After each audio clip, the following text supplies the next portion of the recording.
മറ്റൊരു പ്രധാനപ്പെട്ട വാർത്ത ദുബായിലെ ഫ്രീ സോൺ കമ്പനികൾക്ക് ഇനി മുതൽ മെയിൻലാൻഡിൽ കൂടി പ്രവർത്തിക്കാൻ ലൈസൻസ് ലഭിക്കുമെന്നുള്ളതാണ്. ദുബായ് എക്കണോമി ആൻഡ് ടൂറിസം വകുപ്പാണ് ഇത് സംബന്ധിച്ചുള്ള പ്രഖ്യാപനം നടത്തിയിരിക്കുന്നത്. 5000 ദിർഹം ഫീസ് നൽകിയാൽ 6 മാസത്തേക്കാണ് അവർക്ക് ലൈസൻസ് ലഭിക്കുക. ഇത് പിന്നീട് ആവശ്യമുണ്ടെങ്കിൽ പുതുക്കാനുള്ള സൗകര്യവുമുണ്ട് എന്നുള്ളതാണ്. ഷിനോ ഷംസുദ്ദീൻ ചേരുന്നുണ്ട്. ഷിനോജ്, പ്രവാസ ലോകത്ത് ഇത്തരത്തിലൊരു ബിസിനസ് സാധ്യത, അതിന് പുതിയ വാതിൽ ദുബായ് തുറക്കുകയാണ്. എങ്ങനെയാണ് അതിന്റെ കരാർ? അത് എങ്ങനെയായിരിക്കും ഗുണകരമാകുക?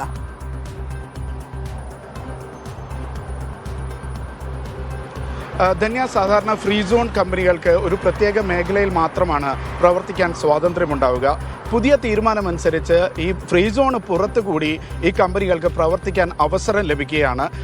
10,000 കമ്പനികൾക്കാണ് ആദ്യ വർഷം ഇത്തരം ഒരു അവസരം നൽകുന്നത്. ഇൻവെസ്റ്റ് ഇൻ ദുബായ് എന്ന് പറയുന്ന ഒരു പ്ലാറ്റ്ഫോം ഉണ്ട്. ആ പ്ലാറ്റ്ഫോം വഴി ഈ ഫ്രീ സോൺ കമ്പനികൾക്ക് മെയിൻലാൻഡിൽ ലൈസൻസിന് വേണ്ടിയിട്ട് അപേക്ഷിക്കാം.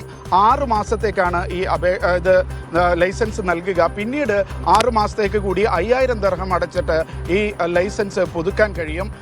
ഇത്തരത്തിൽ മെയിൻലാൻഡിലേക്ക് പ്രവർത്തനം വ്യാപിപ്പിക്കുമ്പോൾ ഉണ്ടാകുന്നൊരു മാറ്റം, ഈ ഫ്രീ സോൺ കമ്പനികൾ കൂടി കോർപ്പറേറ്റ് നികുതി നൽകേണ്ടി വരുമെന്നുള്ളതാണ്. 9% UAE കോർപ്പറേറ്റ് നികുതി. ആ നികുതി ഈ പ്രവർത്തന കാലയളവിൽ ഈ കമ്പനിയിൽ നിന്ന് ഈടാക്കുമെന്നുള്ളതാണ് ഒരു മാറ്റം. അതേപോലെ തന്നെ നിലവിലുള്ള ജീവനക്കാരെ ഉപയോഗിച്ച് വേണം മെയിൻലാൻഡിൽ ഈ ഫ്രീ സോൺ കമ്പനികൾ പ്രവർത്തിക്കുക.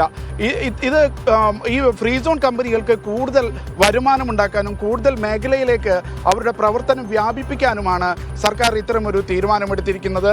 ദുബായ് എക്കണോമി ആൻഡ് ടൂറിസമാണ് ഇത് സംബന്ധിച്ച പ്രഖ്യാപനം നടത്തിയത്. ഇൻവെസ്റ്റ് ഇൻ ദുബായ് എന്ന ആ പ്ലാറ്റ്ഫോം വഴി ഫ്രീ സോൺ കമ്പനികൾക്ക് ഇനി മുതൽ മെയിൻലാൻഡിൽ പ്രവർത്തിക്കാനുള്ള അപേക്ഷ നൽകാം. ധന്യ.